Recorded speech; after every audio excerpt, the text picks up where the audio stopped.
من یاد دارم که در دهه ما در پنجرود مردم در عرفه عید نوروز 3 روز پیشتر به کوه ها می برآمدند، خرمنجه ها می برآمدند. اصلا این 3 روزی که مردم به نوروز رو جشن می گرفتند در دهه ما نوروز زنها و کودکان بود.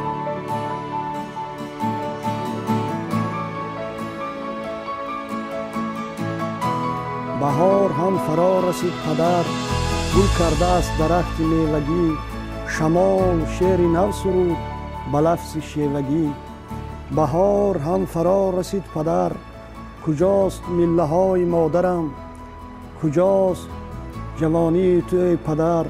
کجاست نغمه های خواهرم؟ بهار هم فرا رسید پدر، گل کرده است درخت میوگی. شمال شعری نو سرود به لفظ شیوگی. بهار هم فرا رسید پدر، منو کنون بهار بی درخت.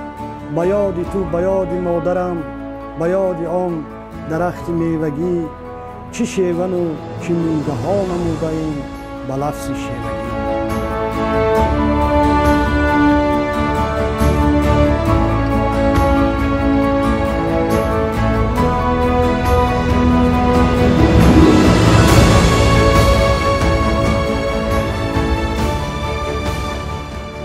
هر یک کودک 1 سال دراز انتظاری میکشید که یک لباسه که تازه میپوشد و به طبیعت میبراید و گلی بایچیچک و سیاهگوش و دیگر چیزها نوروزی میچیند و به مادرش، به خواهرش، به پدرش، به معلمش، به دیگرها تحفه میکند.